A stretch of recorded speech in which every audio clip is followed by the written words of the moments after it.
Welcome to the Creative Life Story Work podcast, where we explore how a creative approach to life story work can help children and young people who have been in care make sense of their past and build a brighter future.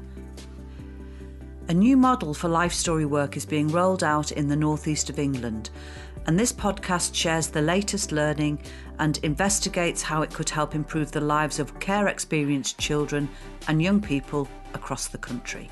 My name is Dawn Williams and I am a director at Blue Cabin, one of the partners on this exciting work in the region. Today we are joined by Grace Lockrobin, Director of Thinking Space, and Professor Richard Rose, Director of Therapeutic Life Story Work International. Lovely to have both of you here this morning. I feel like we should start by saying once upon a time.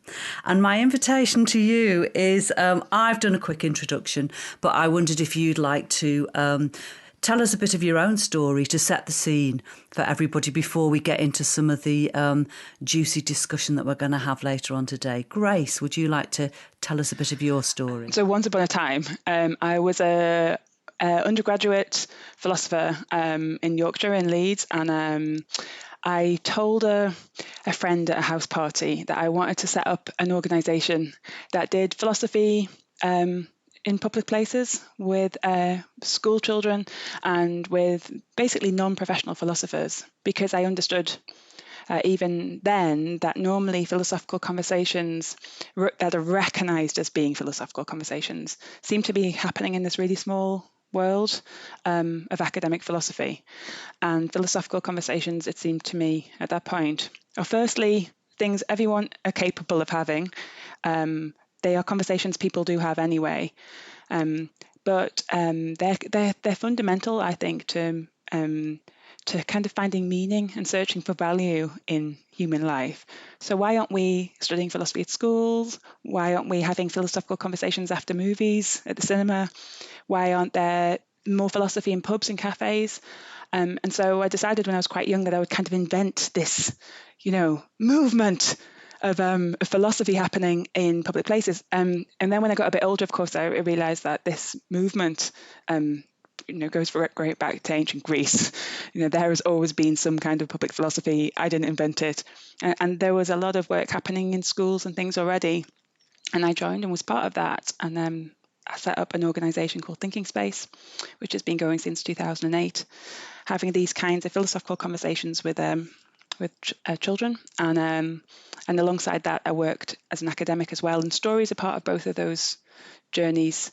Stories are a big part of my academic research and a big part of my practice of public philosophy. Thank you, Grace. Dying to dive in and ask you lots of questions there. But first, I'll ask Richard to do the once upon a time and introduce himself. Well, once upon a time for me is almost loads of the kind of stories I could share. And obviously all of us are a collection of stories that shape us, how we deal with today.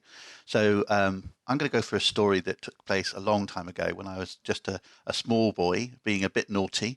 And my mum always used to say to me, if you don't behave, I'm going to put you in a children's home. And it was more of a kind of threat than a promise. However, at 17 years of age, I started working in a children's home. And so it was with great delight that I would say, you got your wish. I'm now in a children's home. And I actually used to live in the children's home as a staff member. And being the same age as many of the children I was looking after, using that looking after is a very strange word, maybe befriending might be a better word, it was very, very strange that this kind of concept of my mum became a reality in my little life. But what it was a brilliant opportunity to think around, how my stories of my own world, being, kind of a member of a large family in a very, kind of challenging world, to how that journey of that story is kind of flowed through in my work with young people. And I guess the other thing, just as Grace was saying, that thing around shaping our expectation or our ambition or our need to see change and change for the better. I think that one thing that I always remembered from storytelling was that my mum used to say to me, so you're really good with working with children. And I would say, I hope I am. She said, never ever work out why. Because once you work out why, you'll never be able to do it again. And I think stories are a natural way of us learning. I think listening to each other, but also sharing our stories is an amazing opportunity of growth. And for me, this podcast is going to be another part of my own growth in listening to Grace, but also thinking about, who we are and how we get to where we are and where we're going. Thank you both for those stories. I wondered, because I always like to go back to the dictionary and to define our terms. So I wondered what you would both say if I asked you. I could tell you what it says in the Cambridge Dictionary, but I'd be really interested to find out how you would define a story. What are the building blocks of what is it that needs to be present in order for a story to be a story? You've opened a kind of worm's door. Chapter 3 of my thesis that I'm writing, what is a narrative? But not to be too boring about it. I'll just sit back. One of the things that I think is really, really significant about a story is one of the fundamental ways in which human beings organize knowledge. And there are other forms that they may do it numerically, spatially and metaphorically. But story is one of those fundamental structures of human experience. And one of its features is that it's temporal. A story organizes events that happened over time in a particular kind of way. And in particular, stories focus on change. Over a span of time, what changed? And so when you just put it like that, it kind of seems quite dry. But the thing that's most significant to my work is that in that description of change over time comes out meaning and value. So when you put events next to each other, when you organize them in a story, you can't include everything. There is no way to tell the story of this conversation that we're having right now and include everything. You have to omit some stuff and include other stuff. And that curation is that editing process is all about meaning. So when I tell the story of this podcast, I take out everything I think is irrelevant. And in doing that, I'm making little judgments about what the podcast meant and what was valuable about it. And when you're talking about telling the story of a podcast, it might seem less important. But when you're talking about telling the story of your life, why do you include some events and exclude others? It's not just about memory. It's about you saying, these are the significant episodes in my life that from which I generate my whole sense of self. So that's what I think a story is. It's change over time, and in doing and in telling, it's an expression of meaning and value. One of the ways that meaning comes out is through causality. So I say, these two events happened next to each other. And the way I tell the story, I imply one caused the other, or one person intended the thing to happen. And when I say that, I start getting into saying that was someone's fault. Someone should be praised for that. That's something they achieved. So I don't fit the parts of the story together randomly. I do it to really express what I think matters. I could see lots of nods from Richard there. What is there anything? Is there things the same or things different that you would put into what your definition of what a story is? Well, I mean, I would love to ask loads of questions now from Grace, and I'm sure we will do. I mean, for me, exactly, that kind of idea of that sequential process, that nothing is there on its own; it's all connected. I think that what I would say, maybe complementing Grace's concepts, are that for me, stories are the glue of togetherness. So stories glue us.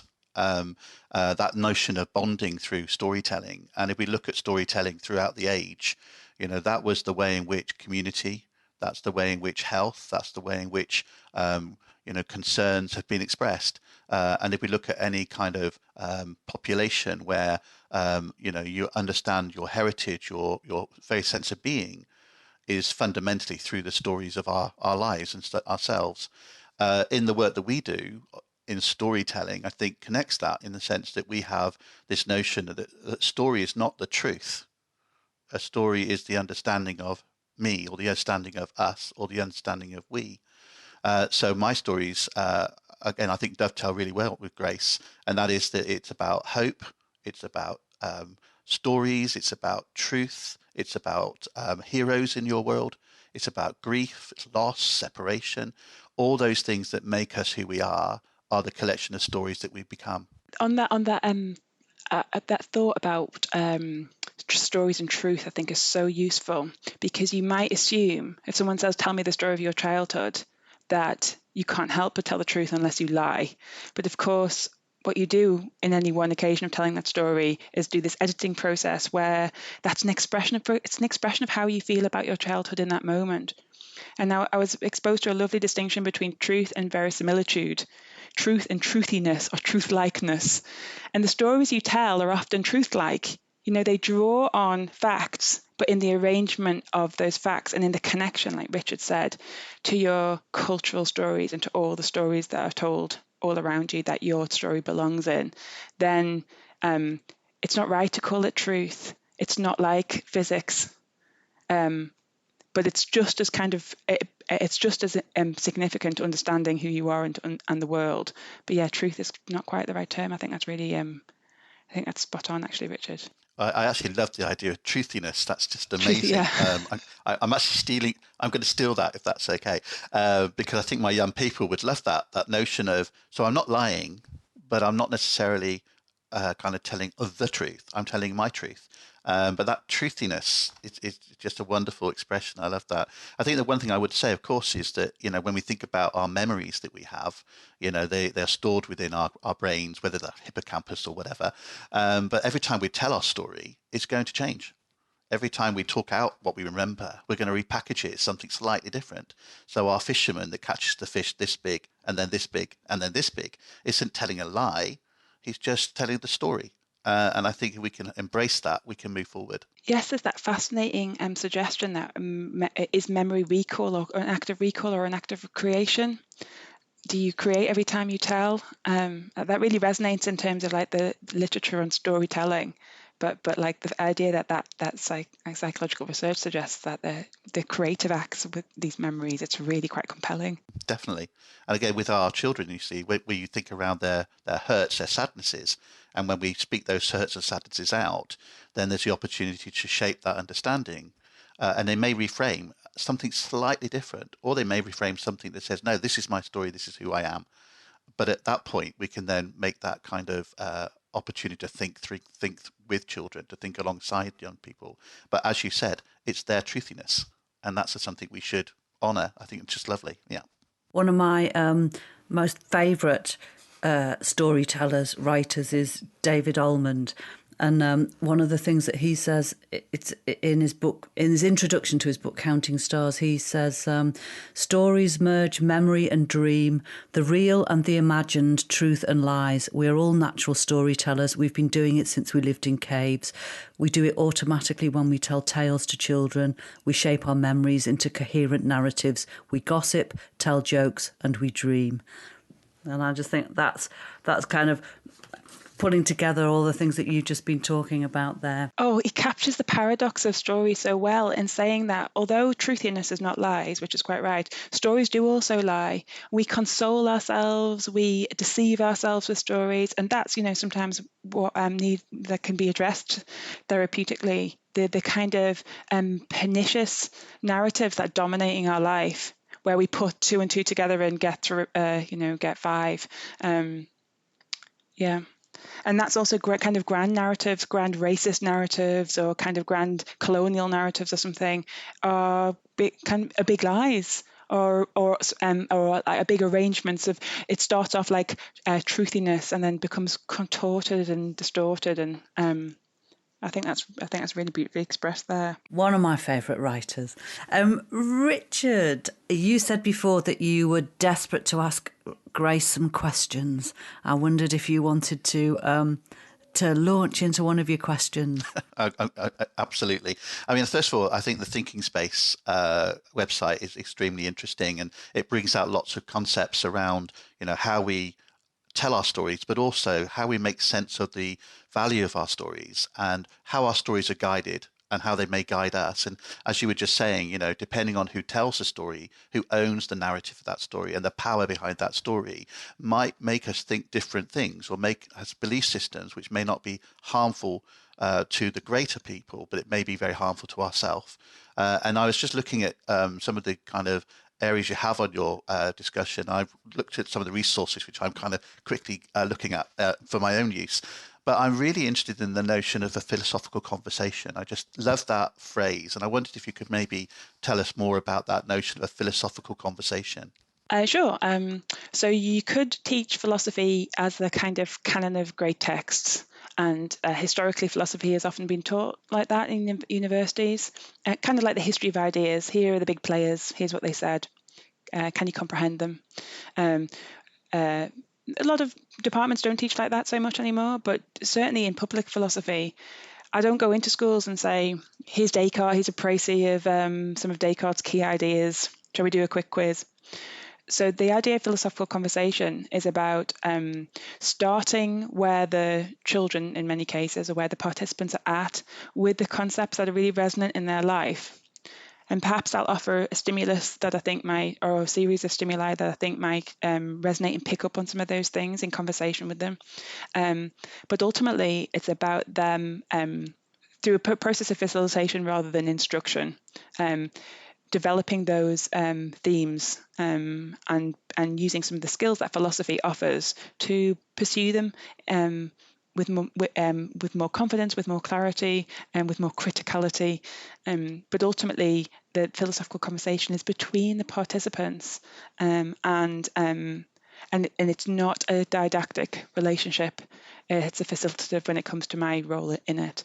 So that's what we kind of mean by philosophical conversation. We also talk about inquiry, and this is an idea that comes from John Dewey, but of course is completely prevalent in all forms of education. And that's the idea that you learn more effectively, not when you're presented with a kind of finished product of somebody else's critical thinking. Here's what Descartes agonized over for decades. Read it and kind of and read it and understand it. It's about saying, here's a problem, and helping you to kind of articulate what problems are there in your life, in your understanding of particular concepts that are big for you, the concept of friendship, the concept of play. How can you kind of figure that out and for yourselves together, drawing on the different native experiences and skills of the group, rather than being told, hey, look, there's been loads of work by Aristotle done on friendship. Shall I tell you all about it? Now, sometimes there's a place for that at the end or some point during a process of inquiry, but that's just not where we begin with the conversation. So in a sense, then, you're kind of sharing lives and sharing stories of those you're participating with. And then what you're looking at is that kind of, potential thinking that might lead to or might make sense of some of those kind of conceived ideas, whether they've been planted or whether they are organic or whether they're somewhere, like you were saying, it might be an issue around, for instance, we've heard a lot more around the impact of Black Lives Matters, for instance. We've done a lot more around intergenerational trauma and cultural lens. So those kind of things in the real world, and then looking at that from then maybe the perspectives of certain philosophy or certain philosophical thinking, but keeping an eye on the child. Yeah, sometimes those wider perspectives of theorists will come in, but sometimes we'll be able to get really very far on the intuitions and reasonings and examples and stories in the room. And I must say that something that's kind of changed about my practice as time's gone on is when I started, I think I had a slightly more intellectualistic view of philosophy. So let's keep the examples. Let's just use a few examples. Let's really concentrate on the kind of reasoning processes that we use to make sure that the arguments we make are well justified. And as time's gone on, I've found how deeply significant it is that everything we talk about is really rooted in people's experience.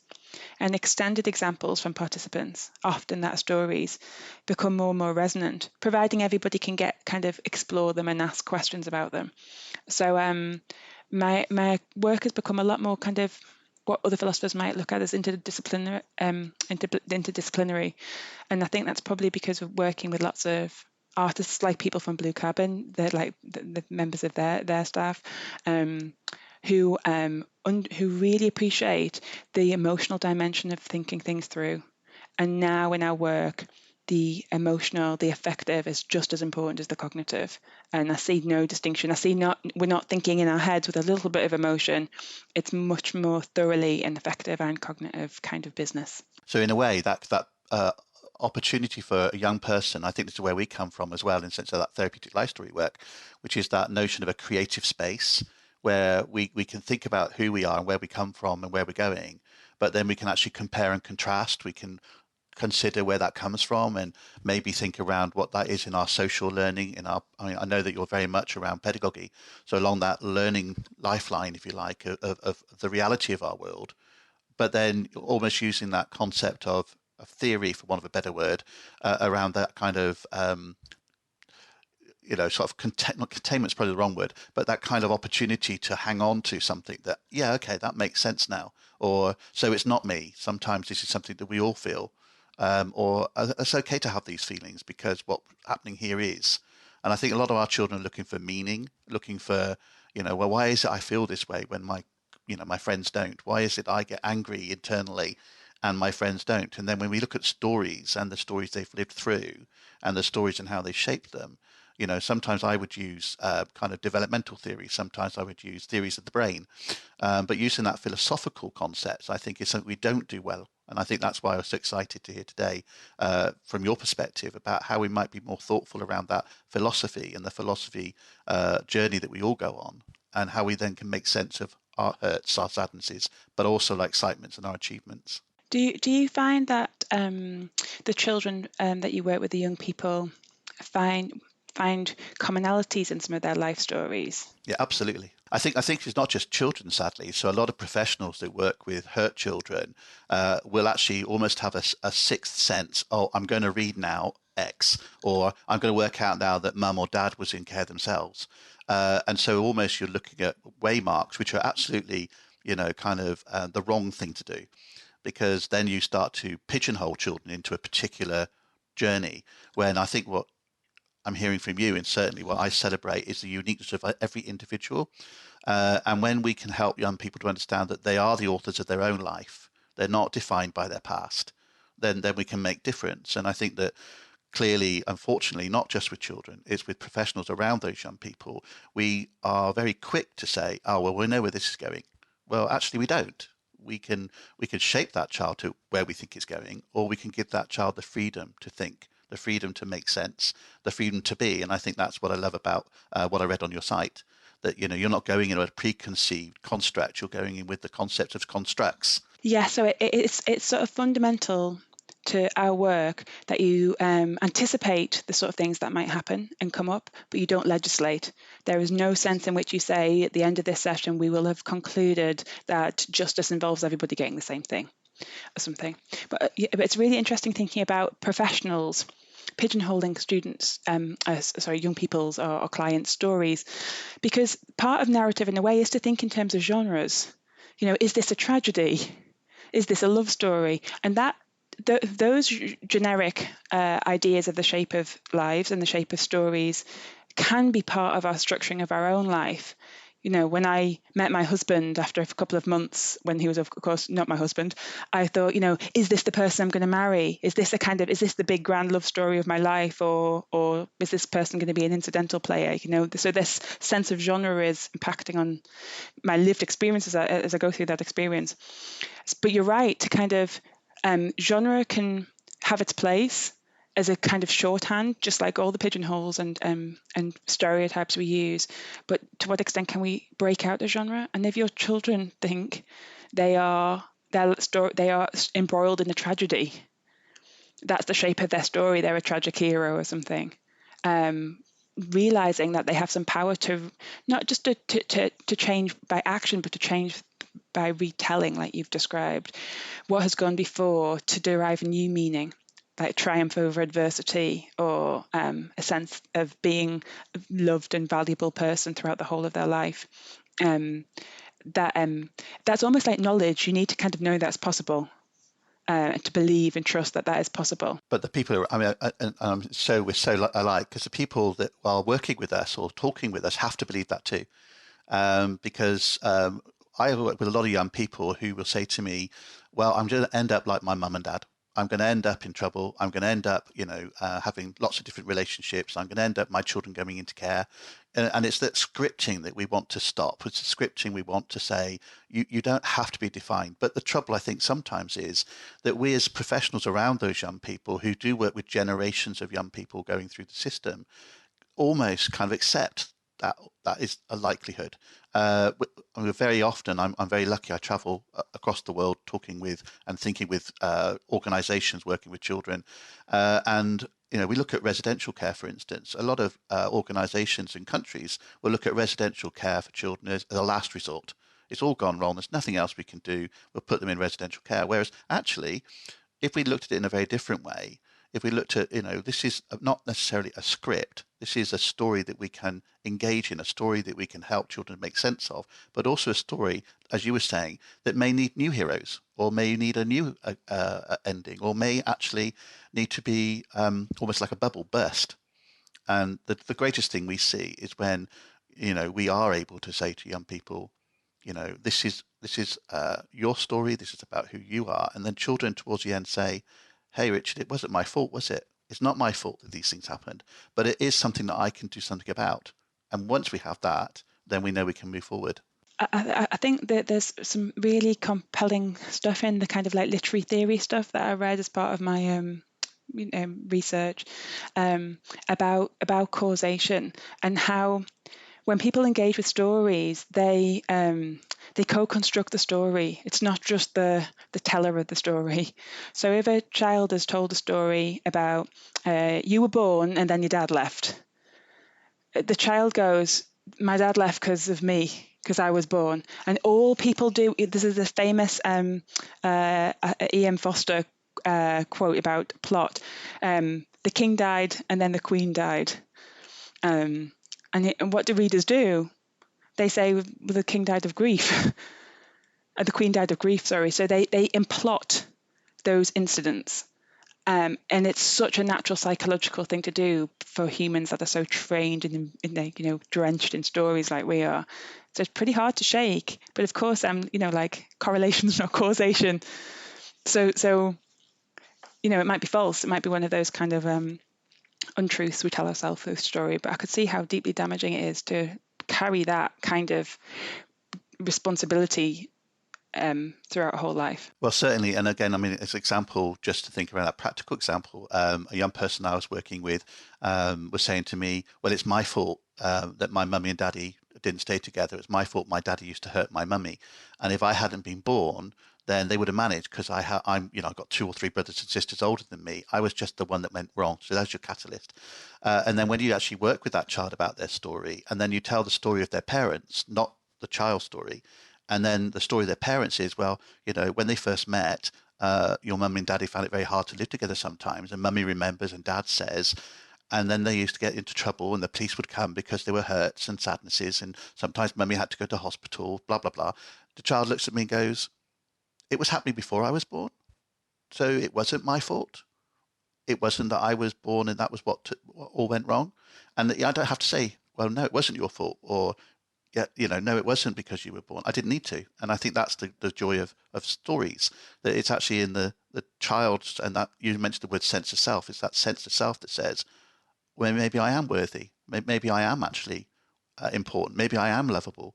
And I think that, as you say, that kind of way in which our stories are told can become our biggest anchor to stop us recovering. Maybe the way we need to tell our stories is through allowing that child to make sense of who they are first, and then share the stories of those involved in their world, so that they might then, reflect and to make sense. And I think that's the bit I loved about your website when you're working with young people, and you're thinking around a subject material, and then you're thinking around what does that mean to them, and how do they see the world, and then you can actually kind of think around that new thinking. And that thinking space that's a beautiful title, by the way, is a wonderful opportunity for us all to take stock. You've both mentioned their telling stories and people listening to stories. And we've had some people who've been listening to this podcast who've called in with a question. And I wondered if we could hear their question and then get your thoughts on it. I think we've got 2 questions from Lucy, and we can hear the first one by the power of podcast. When does the storyteller become the listener and the listener become the storyteller? Who would like to comment on Lucy's question? Thinking about like literature, I sort of touched on this slightly before, but Roland Barthes, the critic, sort of famously said that the author was dead, and that all story actually came from the audience, from the listener, and from what they extracted and reconstructed and things from the text. That seems, when you're talking about the stories of an individual's life, that seems to go too far, but I'm very taken by the idea of co-construction of meaning. And I think that when you are a storyteller, you are engaged in, you only have part of the truth, and how it falls to other people's ears is a big thing for kind of creating the meaning. Now, sometimes when you listen back to the stories that you have told previously, or when you tell yourself stories, you can get this mergence of being storyteller and listener. So, sometimes therapeutic or educational interventions will encourage you to listen to the story you've just told. And that kind of critical distance from your own story can make you ask kind of, how is this sounding to other listeners, if I treat myself as one of those listeners? I can find that kind of quite fruitful. One of the things I do in my practice is to echo things that people have just said, useful educationally, but also, I guess, widely used therapeutically. So you can hear just fragments of those things you said in precisely your words. It's a technique that my colleague Peter Worley uses really extensively. It's really interesting to hear back what you just said out of another person's voice, and it's an opportunity to be a listener and to have a bit of critical distance with what it is you just said. And I mean, I would just add really that stories and sharing stories and listening to stories is part and parcel of the same journey. Our stories aren't kind of our past, our stories aren't our present, our stories aren't our future. It's a combination of all. And as we tell a story, we're also listening. As we hear a story, we're also telling. And that sharing lives, sharing stories is key really to how we develop, how we learn, how we shape, how we make sense, how we, kind of create opportunities, but also how we, stop things that may be not helpful. So I think it's about not necessarily being a storyteller or being a story listener. I think it's being a part of a journey, which is, a mutual experience of share, tell, share. And each time I've worked with a child, I've learned something more about me. Each time I hear a child, I'm thinking more about them. But actually, together, we're talking about we, and it's a cohesion. It's a glue. Thank you. I think we've got one more question from Lucy as we come to nearly the end of our story, but time for one more question from Lucy. My favourite way of experiencing a story is with other people, listening and watching together. What are your favourite ways to experience a story? I think that what I would say is, I mean, my journey in therapeutic life story work is very much around working in a tripartite. So I don't do the work I do on my own with a child. I engage with their carer. Their carer may be their birth family, connected family, adopting, fostering, school, whatever it might be, but with another. So the three people not only think about and share the story of the young person we might be helping through difficult spaces, but also the young person has the opportunity to hear from the carer and from me. I hear from the carer and the child, and the carer hears from me and the child. So in a way, I guess, stories on our own are helpful. They can be very confidential. They can be nurturing. But stories that we share, I think, are much more around that notion of having that space, but also having that opportunity to consider, to reflect, when maybe, the world that we live in is so fast and so quick and so unpredictable that I might go and see a child for an hour every 2 weeks, but really the storytelling happens between that hour and the next hour I come. So that tripartite idea about sharing lives and sharing stories, about sharing who we are, but also thinking, not just with the young person, but with those around the young person, makes that opportunity much more rich. Oh, I find that really powerful, multiple perspectives sort of contributing to something more than a single story can tell on its own, and how your own story might be reformulated when you hear somebody else's take on something. I think that's really rich.